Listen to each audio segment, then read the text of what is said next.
Well, hello there! Spider Dash here. I don't know if you noticed this, but I made a few Spider-Man icebergs at this point. Each for every Spider-Man film saga.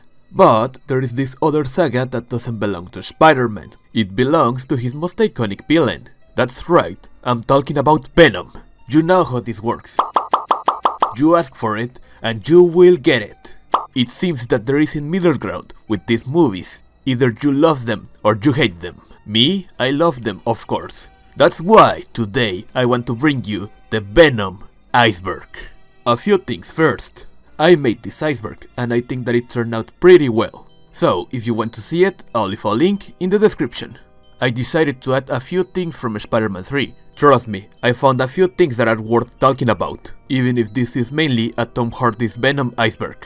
And before starting the video, only 5.4% of you guys are subscribed. So if you're enjoying my content, give me a like, click the subscribe button, and leave in the comments which Venom movie is your favorite.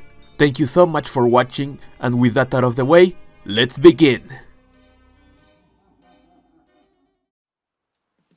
Tier 1 Clear Skies. Originally The Amazing Spider-Man spin-off. The first time that Sony wanted to make a Venom movie, they wanted it to be set in the Amazing Spider-Man universe. The movie was supposed to be called Venom Carnage. At the end, this movie was scrapped along with the Amazing Spider-Man saga, but it is safe to say that a lot of concepts and ideas for this movie were used in the Venom movie from the 2018. Originally rated R. The director of the Venom movie, Ruben Fleischer, wanted the movie to be rated R, meaning that people under 17 wouldn't be able to watch the movie, but at the end, Sony declined, because obviously that will hurt the box office. Why Venom doesn't have the white spider? One of the first things that might come to your attention when you watch the Venom design that Sony chose for the movie is that Venom doesn't have his iconic white spider. The director of the movie said that Venom doesn't have the white spider logo because he hasn't fight Spider-Man yet. Also, this could be a reference to the Ultimate Comics, where Venom doesn't have the iconic white logo at first. Daily Bugle. In Venom Let There Be Carnage, we can see that Eddie Brock is finally working for the Daily Bugle, which will be important for the next entry. John Jameson in Venom.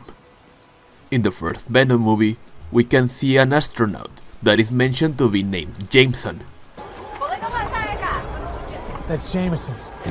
Well, he's none other than John Jameson, son of the iconic J. Jonah Jameson. Knowing that he dies in this scene, it must have been a pretty sad day for his father.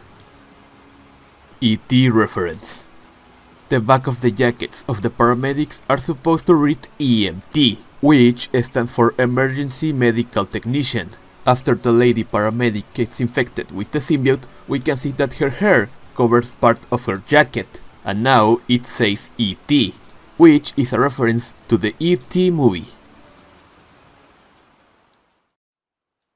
Tier 2 The Tip of the Iceberg.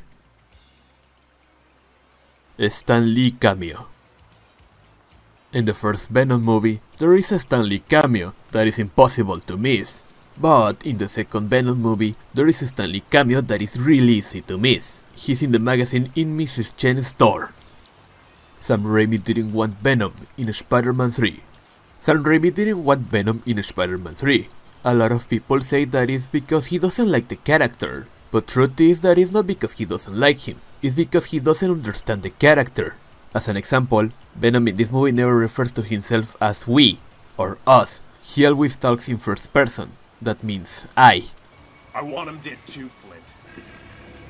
That's why I've been looking for you. Oh yeah, I know all of... He should say we. We are Venom. A.B. Arad. If you want to know why Spider-Man 3 sucks, or why the Amazing Spider-Man saga failed, you can thank this guy.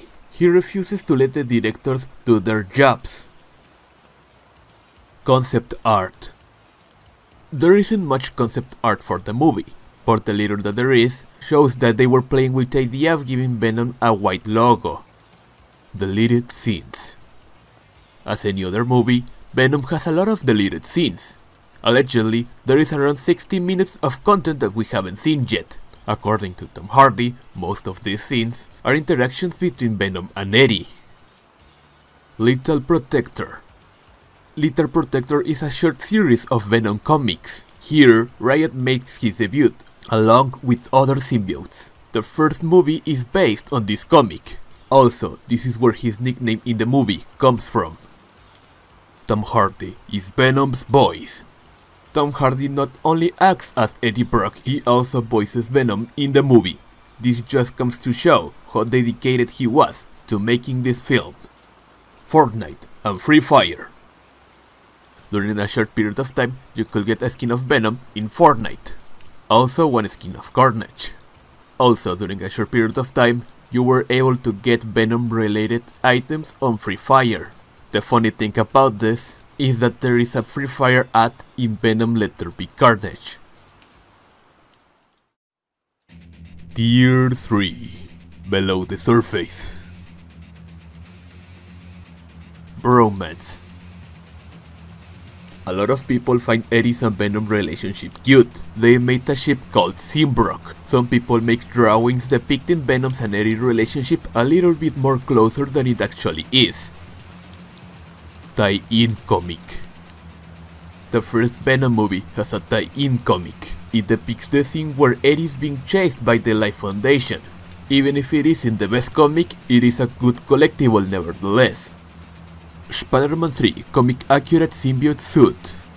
In Spider-Man 3, we were supposed to get a symbiote suit closer to the one in the comics. At the end this didn't happen, because according to the designers, this looked like something out of a porn movie.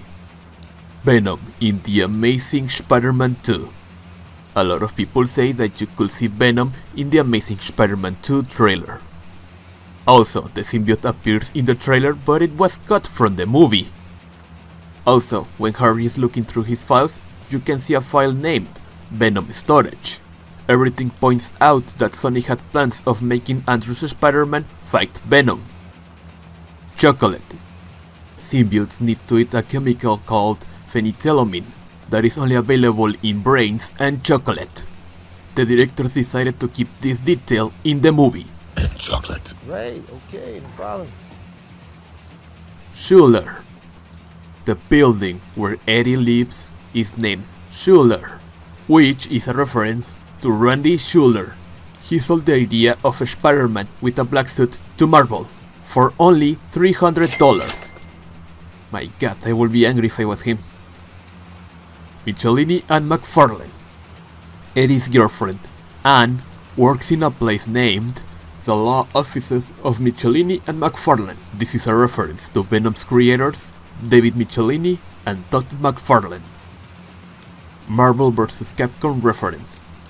When Venom is fighting Riot, you can see that he makes a shield out of the symbiote. This is something that he never does in the comics, but this is one of his moves in the video game Marvel vs. Capcom. Tier 4. The bottom of the iceberg. Prototype was originally a Venom game. Prototype is a game where the protagonist has similar powers to the one that a symbiote would have. This game was developed by Activision, and there are rumors that this was originally intended to be a game about Venom. Also, there is an unfinished Spider-Man 4 video game that uses the same engine than Prototype. Toxin. In the comics, the Detective Mulligan is none other than the anti-hero known as Toxin. At the end of Venom Let There Be Carnage, we can see that he gets a symbiote, so the most likely scenario is that we'll see him return as Toxin. Eyes, lungs, pancreas. The line that Venom says to the Life Foundation talk is the same that Venom says to Spider-Man in the comics. Specifically in the Amazing Spider-Man number 374, where Spider-Man and Venom have one of their most brutal fights up to date. Hive Mind. The directors of the movie said that the reason why Venom travels to the MCU is because of the hive mind of the symbiote. Somewhere in the hive mind there is knowledge that Peter Parker is a Spider-Man. Spider-Man 3 poster in The Dark Knight. In the opening sequence of the Dark Knight movie, we can see that there is a Spider-Man 3 poster in the background. Spider-Man 3 The Black. Spider-Man 3 The Black is a comic that narrates the events of Spider-Man 3 from Eddie Brock's perspective. Eddie Brock in Spider-Man 2002. Eddie Brock is named in the first Spider-Man movie. Problem is, we don't have a decent picture. Eddie's been on it for weeks. We can barely get a glimpse of him. But that is not the only hint that we have of his existence in this movie. He was supposed to be played by the football player Richard Charles Everbeck Jr. We know that thanks to this picture. Also, some people say that you could see his name in one of the newspapers in Spider-Man 2.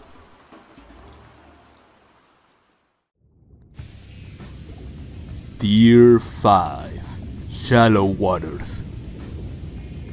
Get your rhino here. In Venom, Let There Be Carnage, we can see a sign that says, "Get your rhino here." This is a reference to the Amazing Spider-Man 2. Tom Holland symbiote concept art. Thomas Ducrest is an artist for the Marvel Cinematic Universe. He shared his own take on how Tom Holland would look like with Tom Hardy's symbiote. Life and Sputnik. Life and Sputnik are both movies that deal with spatial parasites. A lot of people say that both of these movies are prequels to Venom, but obviously this is just a speculation. Venom in the Amazing Spider-Man 2 game. In the Amazing Spider-Man 2 game, the main villain is Carnage, but in the mobile version of the game, the main villain is none other than Venom. Venom's animatronic. Venom was supposed to be played by an animatronic in Spider-Man 3. It looks better than the design that we ended up having, in my opinion. Venom's skull in Spider-Man 3. This skull was supposed to appear as part of Eddie Brock's dead body. In fact, the scene where Spider-Man defeats Venom was supposed to be way scarier than the one in the movie. If you want to see it, I'll leave a link in the description.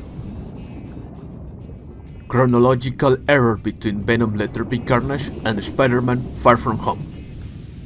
In the post-credit scenes in Venom Let There Be Carnage, we can see that Peter Parker is unmasked, but in neither Spider-Man Far From Home or Spider-Man No Way Home, Peter unmasks himself. So, this is either a chronological error or some fake footage made by Mysterio.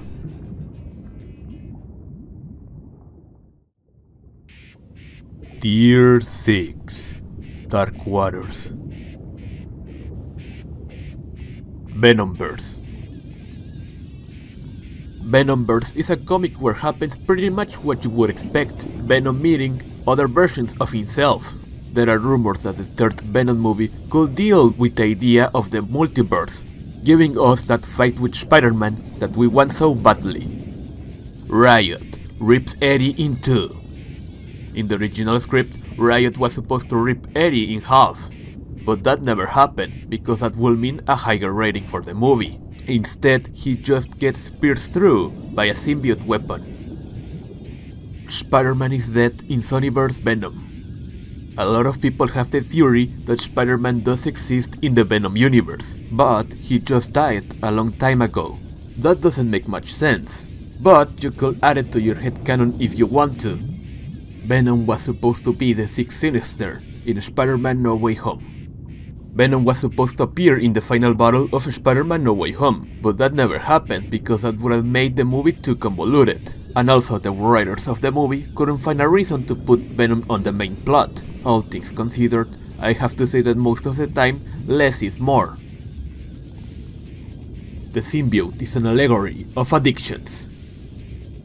Just think about it this way, every time that Peter gets the symbiote, he gets more violent and starts hurting everyone around him. And then getting rid of it is a hassle. So, the allegory that the symbiote is an addiction to Peter is pretty clear. Unmade 1997 movie. In 1997, we were supposed to get a Venom movie made by New Line Cinema. The script of the movie was written by David S. Goyer, and it was going to be starred by Dolph Lundgren. This would have been an origin story without Spider-Man. and the main villain was going to be Carnage. It's funny how this has a lot of similarities with the recent Venom movies. If you want to know more, I'll leave a link in the description. Symbiote Vulture.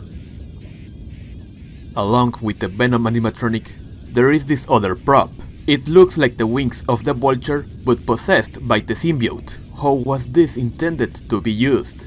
Did they have plans of making the Vulture a villain in Spider-Man 3? Or was this going to be used in Spider-Man 4? We will never know. Well, you stayed until the end. Thank you for watching my video. And wait before you leave.